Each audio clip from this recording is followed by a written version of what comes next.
Hey guys, welcome back to gaming queen. இந்த வீடியோவில் என்ன பார்க்க போகிறோன்னா, நான் நேற்று சொன்ன மாதிரியே கேரிபியர்ஸ் அப்டேட் தான். புதுசாக இல்லை, இது செகண்ட் சீசன் அப்படின்னு நான் கேள்விப்பட்டேன். அப்புறம் போனோடனே நியூஸ் தான் வந்துச்சு. அதில் 2 அவுட்ஃபிட்டு, அப்புறம் ஒரு புது வீடு இருந்துச்சு, அப்புறம் ஒரு பெட் பாடு அதில் 5 பெட்டு. அப்புறம் நான் உள்ளே போயிட்டு சும்மா நின்றுருந்தேன். அப்புறம் திருப்பி உங்களுக்கு ஹாய் சொன்னேன். அது ஏன் ஹாய் சொன்னேன்னு எனக்கே தெரில. அந்த ஹாய் சொல்கிறதுக்கு ஒரு 2-3 நிமிஷம் ஆயிடுச்சு.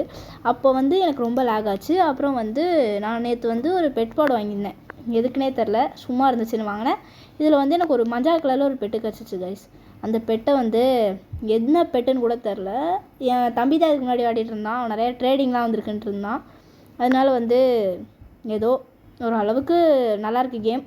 அப்புறம் நான் ஸ்டோருக்குள்ளே போயிட்டேன். அந்த ஸ்டோருக்குள்ளே போனோடனே எனக்கு ஒரு மாதிரி ஜாலியாகிடுச்சு. எனக்கு பிடிச்சது விட்ருக்காங்க. உங்களுக்கே தெரியும், ஆல்ரெடி இந்த மாதிரி ஒயிட்டில் விட்டுருந்தாங்க.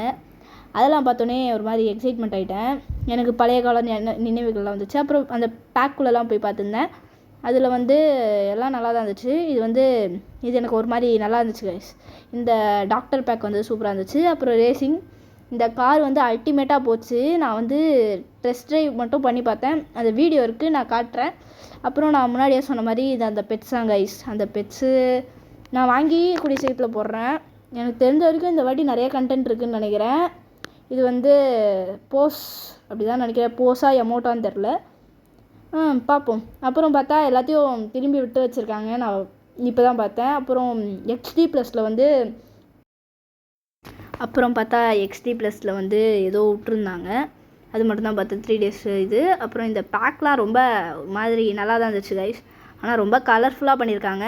எனக்கு தெரிஞ்ச வரைக்கும் இப்போ தமிழில் யூடியூபர்ஸே கிடையாது நம்ம PKXDக்கு. அதை பார்த்துட்டு தான் நான் ஒரு மாதிரி ஆகிட்டேன். நம்ம ரொம்ப நாளாக விளையாண்டுருந்த கேம்ன்றதுனால நான் திரும்பி வந்துட்டேன். எனக்கு தெரிஞ்ச வரைக்கும் கொஞ்ச நாள் கண்டினியூ பண்ணுவேன். ஸ்டடீஸ்க்கு இதனால் பிரச்சனை வந்துச்சுன்னா நான் கேம் விட்டு போயிடுவேன். ஆல்ரெடி ஸ்டடீஸ் பிரச்சனையாக தான் போயிட்டுருக்கு, அது வேறு விஷயம், உங்களுக்கே தெரியும். இந்த காஸ்டியூம்லாம் நான் அதுக்கப்புறம் பேசினது எல்லாமே கட் ஆகிடுச்சு. அதனால நான் ஃபஸ்ட்லேருந்து பண்ண முடியாது. அது மட்டும் இல்லாமல் நம்ம இந்த வீடியோவோட எண்டுக்கு வந்தாச்சு. நான் பழைய வீடியோ தான் கட் பண்ணி போட்டிருக்கேன். பாய் கைஸ், மறக்காமல் சப்ஸ்கிரைப் பண்ணிட்டு போங்க.